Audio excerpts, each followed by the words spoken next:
Namoonni hedduun bilbilaan karaa adda addaatiin na gaafachaa jirtu. Har'a garuu waan min poointi ta'e waan afuran isiniif qooda. Akkamitti akka isin eegaltan? Yuutuubiin maallaqa ni kanfalaa hin kanfaluu waan jedhuufi waanuma takka shakkii hin qabaatan. Yuutuubii jechuun waan guddaa waan namni kamiyyuu xiyyeeffannaadhaan irratti hojjechuu danda'uu qabudha. Maaliif bu'aa hedduu buusaa jira hanga kana isiniin hin jedhu. Kanaaf xiyyeeffannaadhaan kutannaadhaan kaatantaanaan bu'aa guddaa irraa buufattu. Kanaafan viidiyoo kana isiniif qooduu barbaade. Karaa isin qabsiisti viidiyoon kun waan jedhee yaadefan viidiyoo kana isiniif fidee dhufe. Waan gurguddaa afur akkamitti akkasiin karaa salphaa yuutuubii eegaluu dandeessan, karaa salphaa milkaa'uu dandeessanan isiniif qooda. Jalqaba irratti waan dandeenyuu fi waan jaalannu irraa eegaluu qabna. Maal dandeessa? Iskiilii akkamiitu keessa kee jira? Maal immoo jaalatta? Dandeettii dhabiyyuu waan jaalattu adda baase. Maal hojjechuu jaalatta? Barsiisuu jaalattaa? Namoota karaarra buusuu jaalattaa? Namootatti waan beektu, waan keessa kee guute, poteenshaalii keessa kee jiru, iskiilii keessa kee jiru namaaf qooduu ni jaalattaa? Isarraa eegali. Viidiyoo daqiiqaa 10 hin barbaadin. Viidiyoo daqiiqaa sakandii 50 irraa eegali. Sun waan keessa kee jiru akka inni burqaa deemu taasisa. Kanaaf waan dandeenyu fi waan jaalannu irraa eegaluu qabna jechuudha.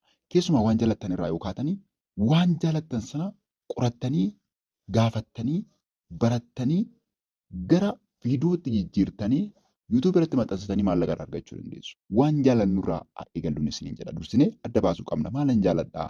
Maaltu keessa koo jira?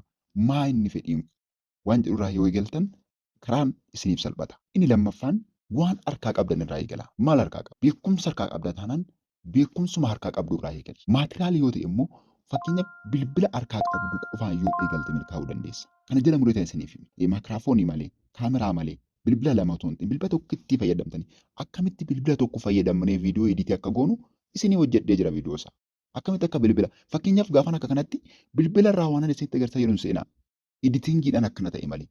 Editii gaafan godhuun qola bilbilaa fayyadamee tan akkana godha malee bilbila lama qabaadhee mitan bilbila tokkotti fayyadamee tan.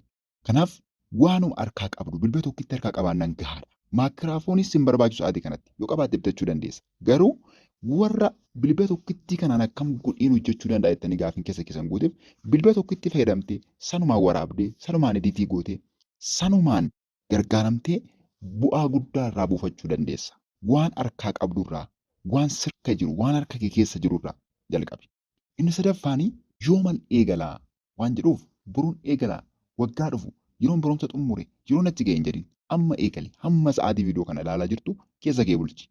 Maal hojjechuu barbaada jedhuuf gaafadhu. Maaltu keessa koo jira? Maalan jaaladha? Intartiimentiidha moo koomeediidha moo gorsuudha moo barsiisuudha moo maalan jaaladha maal gochuu kan fedhe haa ta'u jechuudha. Hamma irraa eegali. Hamma viidiyoo sakandii 5 irraa eegali. Viidiyoo sakandii 50 irraa eegali. Viidiyoo sakandii 50 jechuun baay'ee salphaadha.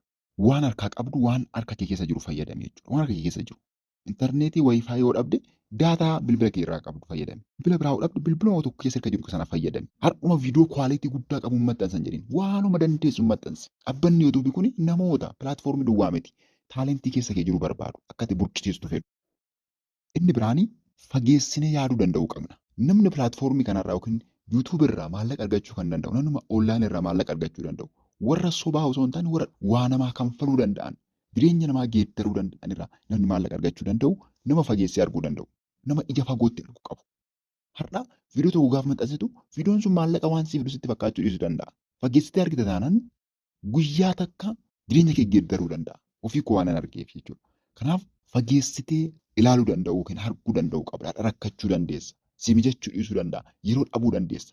Garuu yeroo dhabde kana keessa yeroo qabdu keessaa yeroo murtaa'uuf daqiiqaa murtoof laattee fi yoo irratti xiyyeeffattee hojjette bu'aa buufachuu dandeessa. Yoo xiqqaate karaalee salphoo fakkaattu arfan kana fayyadama. Karaa salphoo fakkaattu arfan kana fayyadama.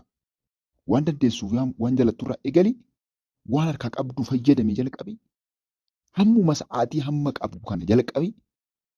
Bu'aa hammuma viidiyoo tokko maxxansitee har'uma birrii naaf kanfalu yookiin maallaqa naaf alaatu jettee yaadin. Maxxansiitii bira darbeeti. Guyyaa tokko ofumaa maallaqaati yaaddeen beenne jenereetii gochuu eegala. Kanaaf karaalee kana fayyadama. Karaa biraa waan gaafisiin ta'e kamillee gaafadha. Waan barbaaddan isin gargaaruudhaaf 100% isin faana jira. Maaliif keessa koo namoota gargaaruu waan jiruuf nagaa naaf ta'a. Yeroo biraa viidiyoo biraatti wal agarra. Isin akkan isiniif viidiyoo barbaadan immoo koomentii irratti na beeksisaa.